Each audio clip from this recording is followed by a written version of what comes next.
Alors le deuxième chapitre du programme du Conseil national de la Résistance, établir la démocratie la plus large en rendant la parole au peuple français. C'est ce qu'avaient dit nos ancêtres en 1944. Eh bien, nous le faisons nôtre. Nous allons rétablir la démocratie la plus large en rendant la parole au peuple français. Le rétablissement de la démocratie et de la République, vous l'avez compris, c'est le but même, c'est la quintessence même du mouvement politique que j'ai créé, qui consiste à justement sortir la France de l'Union européenne pour que les Français puissent avoir enfin des élections qui aient du sens. Mais ceci ne suffira pas. Nous y ajouterons une réforme constitutionnelle de grande ampleur. Avant 2 ans, les électeurs français seront appelés par référendum. J'appellerai les Français, si vous m'élisez à la présidence de la République, j'appellerai les Français à se prononcer par référendum et à adopter une réforme constitutionnelle de grande ampleur afin de rétablir des grands principes démocratiques et républicains de souveraineté nationale. Tout d'abord, l'interdiction de principe des transferts de souveraineté.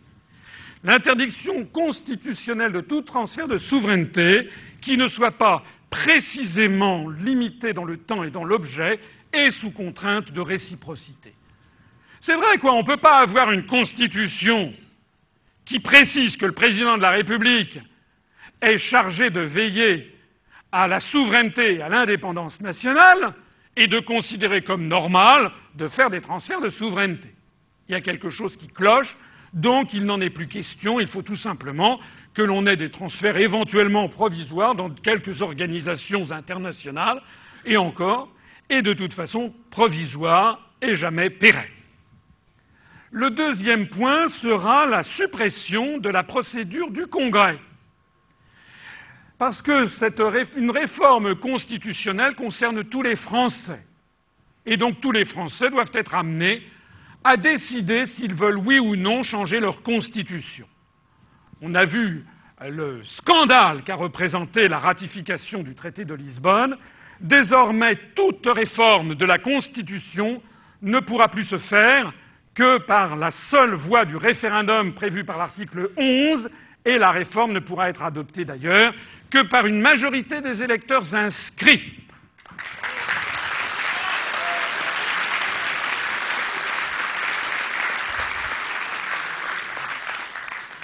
Ces 2 dispositions ne pourront pas faire l'objet d'une révision constitutionnelle ultérieure. Troisièmement, la transformation du Conseil constitutionnel en une Cour constitutionnelle professionnalisée et dépolitisée. Vous savez que c'est un des grands scandales de la République, et d'ailleurs, moi qui suis souvent à citer Charles de Gaulle, voilà un point par exemple où je suis en désaccord formel avec ce qu'il avait décidé, c'est que le Conseil constitutionnel est celui d'une république bananière. Les juges de la rue de Montpensier, comme on dit, sont en fait nommés, comme vous le savez, par le président de la République, le Premier ministre et le président du Sénat. Excusez-moi, le président de l'Assemblée nationale et le président du Sénat. C'est-à-dire, en fait, nous avons affaire à des gens éminemment politiques et dont nous n'avons aucune assurance quant à la qualité de leur raisonnement juridique. Donc, nous créerons à la place du Conseil constitutionnel une Cour constitutionnelle de la République française qui s'inspirera du tribunal constitutionnel de la République fédérale d'Allemagne. La Cour constitutionnelle de la République française, comme le tribunal de Karlsruhe le fait pour la République fédérale allemande, sera exclusivement composée de magistrats professionnels. Les 16 membres de cette Cour seront élus par les assemblées parlementaires pour un mandat non renouvelable et inamovible de 12 ans. La Cour constitutionnelle de la République française sera chargée de défendre la Constitution en toutes circonstances, comme le fait le tribunal constitutionnel de Karlsruhe, et en aucun cas de proposer de la défaire, comme le fait le Conseil constitutionnel, pour complaire au président de la République du moment. Donc, comme le Conseil constitutionnel a trahi sa mission, nous aurons une Cour constitutionnelle qui sera là pour faire respecter la Constitution.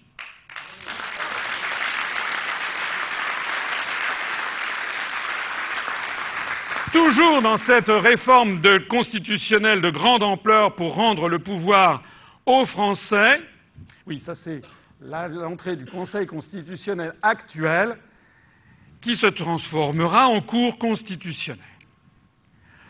Nous instaurerons le référendum d'initiative populaire. Ce référendum existera parallèlement au référendum d'initiative présidentielle, conformément aux dispositions actuelles de la Constitution, mais il paraît légitime et normal dans un pays démocratique. Ça existe dans de nombreux pays, en Suisse, ça existe en Californie. Donc pourquoi ça n'existerait pas en France d'avoir un référendum d'initiative populaire?